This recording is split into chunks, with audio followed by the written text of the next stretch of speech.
Estamos de regreso, esto es Radio Fit y hoy estamos hablando y entendiendo mucho más el mundo del autismo y está con nosotros Heisenberg Drullar, quien es nuestro consultado de cabecera para estos temas, que hace una labor formidable a través de Foodautismo. Y estábamos tratando de entender, antes de irnos a la pausa, si es posible todo este sistema de información que vemos que puede acumular una persona con autismo, si podemos canalizar eso, si podemos utilizar ese superpoder. Y si requieren entrenamiento para hacerlo. No, claro que sí. Mira, eso depende de muchos factores. ¿Okay? Eso depende el primer factor y el más importante es la intervención temprana.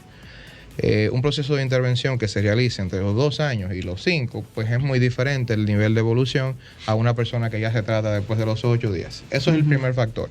El segundo factor es el diagnóstico. Como mencionábamos anteriormente, no es lo mismo una persona con autismo solamente que una persona con epilepsia, una persona con síndrome de Down y autismo, una persona con autismo, discapacidad intelectual, déficit de atención y epilepsia, como es el caso de mi sobrina Camila. De la sobrina de Reina. Tiene todas estas condiciones juntas. Sí, porque ya la evolución ahí, sí, la tiene todas juntas. Entonces, cuando se dan esos casos que no son tan comunes, porque no son tan comunes, pero hay veces que sí están presentes. Por ejemplo, el autismo y la epilepsia es muy común y los padres muchas veces no saben que el niño está convulsionando. Y la epilepsia detiene el desarrollo y aparte de eso tiene un efecto de retroceso significativo.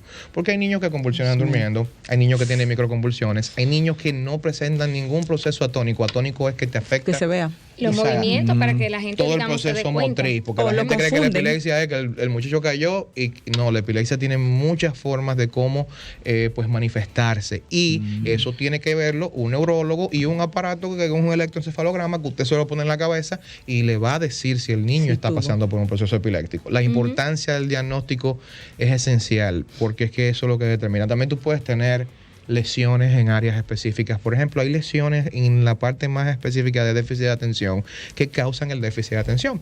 Porque el déficit de atención es igual que el autismo en que es un esquema del cerebro, o sea, es una formación específica, no es una enfermedad. Ahora bien, hay un neurotransmisor que tú no produces o sea, unos cuantos neurotransmisores que son los que te dicen que tú estás despierto. O sea, la persona con déficit de atención, el cerebro que le dice, viejo, no estamos durmiendo. Y le dice, ¿qué vamos a hacer? Y bueno, comienza a pedir señales de tu parte para ver si estamos despiertos de verdad. Y el cerebro comienza a decir, bueno, pues ponte a moverte para ver si estamos despiertos. Y eso se vuelve un proceso conductual que se va repitiendo hasta el punto de que el niño lo fija. Pausa ahí. O sea, un niño súper activo, que se menea mucho, brinca, salta, no atiende, no necesariamente tiene un déficit de atención. Desde que las madres ven un niño intranquilo, no tiene déficit de atención. No, las madres no, los profesores.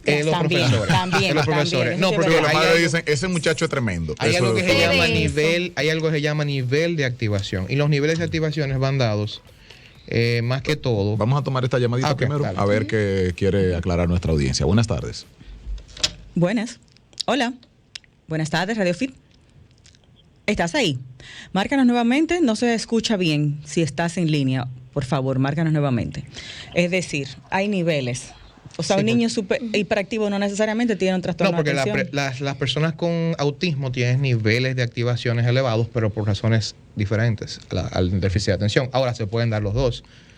Niveles de activación. Nivel de activación es la cantidad de movimiento que tiene el niño. Ahora, niños que son muy intensos, que se mueven mucho que a veces tienen como ademanes, ese tipo de cosas. Entonces, por ejemplo, hay esquemas de personas que tienen inclinación a moverse, que no necesariamente son hiperactividad. Tú tienes que entender que cuando tú hablas de trastorno de déficit de atención con hiperactividad, primero está presente el déficit de atención.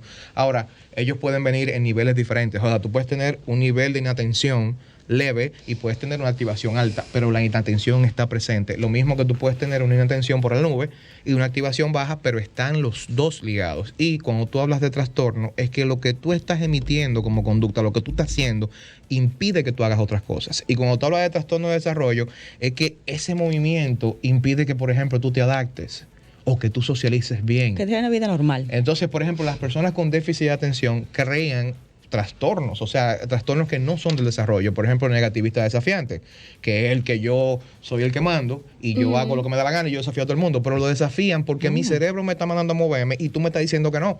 Claro. Tú me estás diciendo siéntate y quédate sentado y mi cerebro está loco, pero hay que moverse. Y él, pero me están diciendo que me siente y él dice, bueno, yo tengo que moverme porque es un proceso que cae casi dentro de la compulsión, es algo que es orgánico en él. Entonces ahí es que viene el esquema de que muchas veces cuando está muy elevado el déficit de atención y la hiperactividad juntos, hay que medicarlo. Hay veces que sí.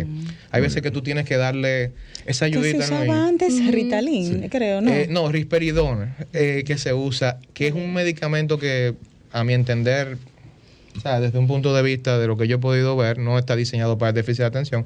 Es la metanfetamina. Lo que pasa es que hay muchos psiquiatras que no les gusta porque la metanfetamina es un medicamento controlado. Y genera mucha energía también. Exacto, y tienen que dar receta controlada. Y ellos lo que le ponen a la risperidona, que la risperidona me afecta otro proceso, porque la risperidona está hecho para bajar, es un bloqueador de serotonina. O sea, lo que te va a bajar es el ánimo a nivel, o sea, y esa parte a mí no me gusta. Otras cosas, ¿verdad? Hasta una depresión. Exacto. Entonces, ese es el asunto, porque no se debe, pero esas son situaciones que deben sentarse, pues ya, porque yo trabajo también, o sea, cuando yo expreso este tipo de opiniones es que yo trabajo con médicos, o sea, yo tengo psiquiatras, tengo personal que tiene cierto tipo de proceso. Que te orientan. Tenemos una línea. Buenas tardes, Radio Fit. Sí, buenas tardes. Excelente expositor el invitado.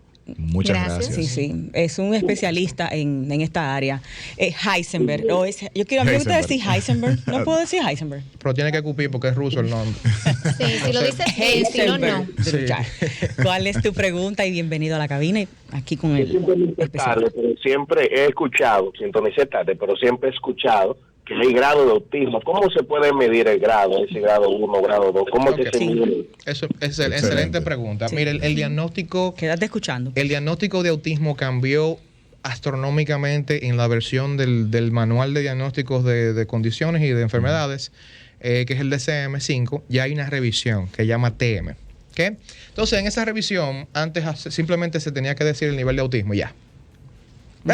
Autismo, ya no. Ya tú tienes que especificar niveles de autismo, que vamos a hablar de eso ahora, si hay condiciones de desarrollo junto con autismo, si hay catatonia, el nivel de expresión comunicativa que tiene el niño y un descarte médico completo. Por eso les explico que es diferente el diagnóstico. Vamos a describir esas 5 cosas que acabas de mencionar.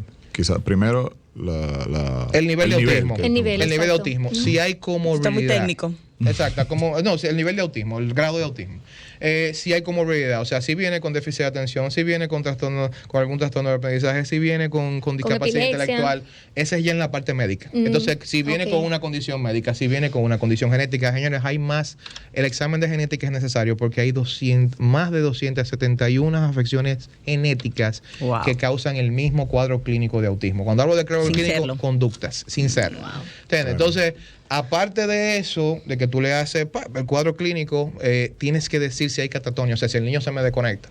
Tienes que decir el nivel de comunicación, que vamos a explicar esa parte también, de qué es la comunicación, que se confunde mucho con el habla, que es donde los pediatras a veces...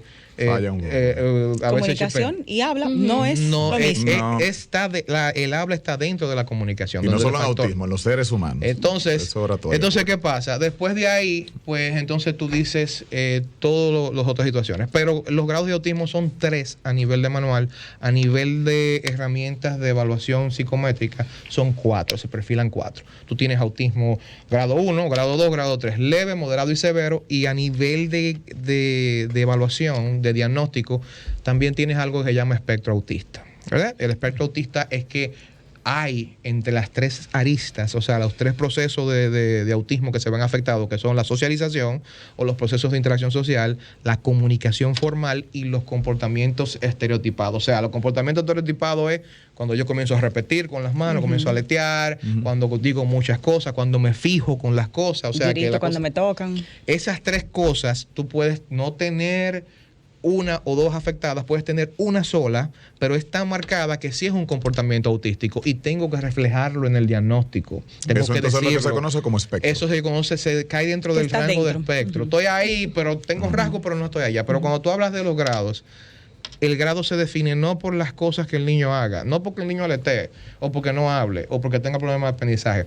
Se define por la necesidad de asistencia que ese niño tenga para ejecutar un proceso específico del desarrollo.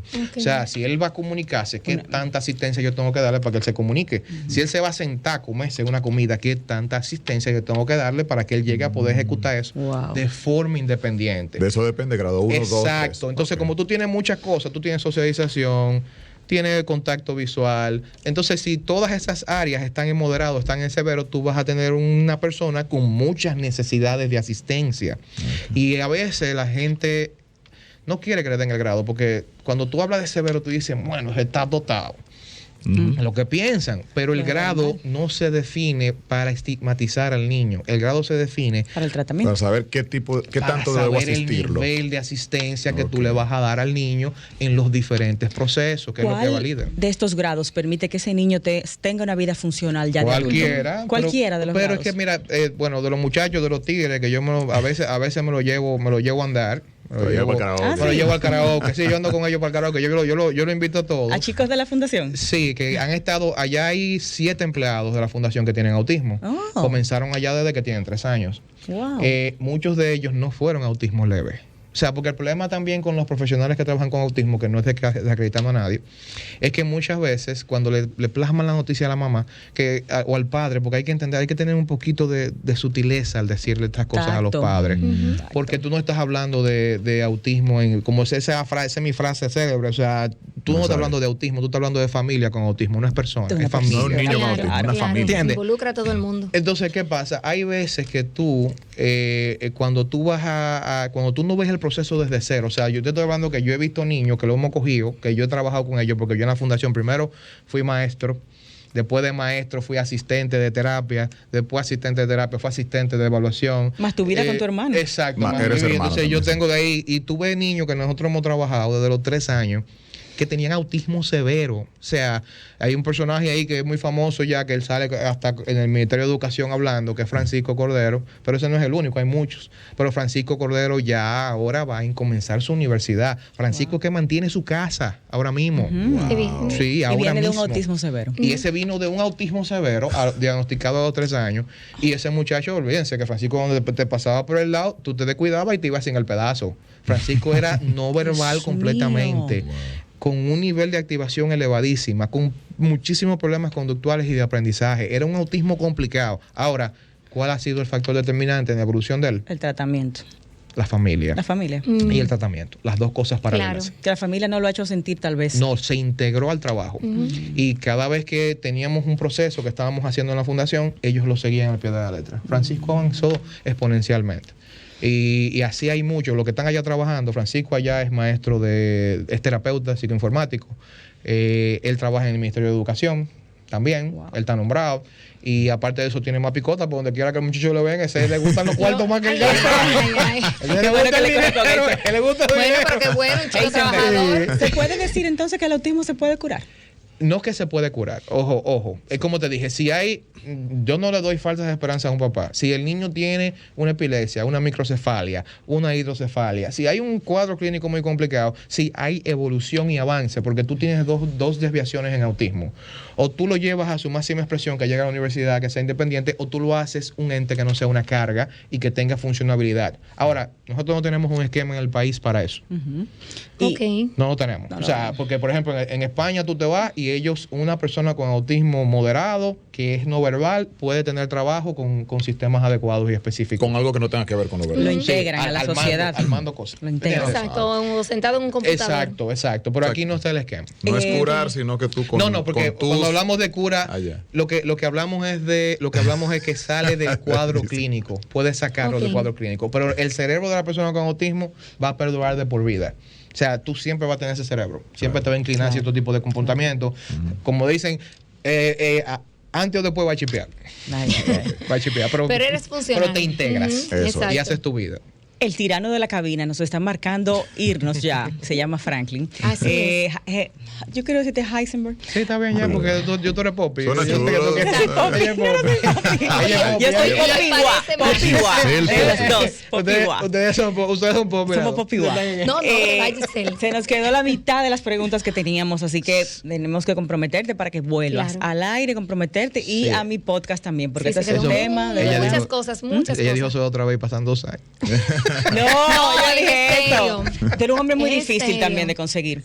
Heisenberg, para cerrar, ¿qué presupuesto tiene que tener una familia con un niño autista mensualmente? Para el una familia mira, normal. Vamos a comenzar rapidito. Di solamente un resumen. El que Heisenberg, que diagnóstico son aproximadamente 70, 100 mil pesos donde tú lo hagas. nada más el diagnóstico. El diagnóstico. Una escuela de educación para que te lo cojas con sombra se van de 15 a 20 mil pesos. Si el niño necesita terapia, se van de 10 a 15 mil pesos más. Si el niño necesita medicamentos, se van de 10 a 15 mil pesos Eso más. es mensual, claro. Mensual. O sea, es inmanejable. Mensual. De verdad que sí. Arroba Sol 106.5.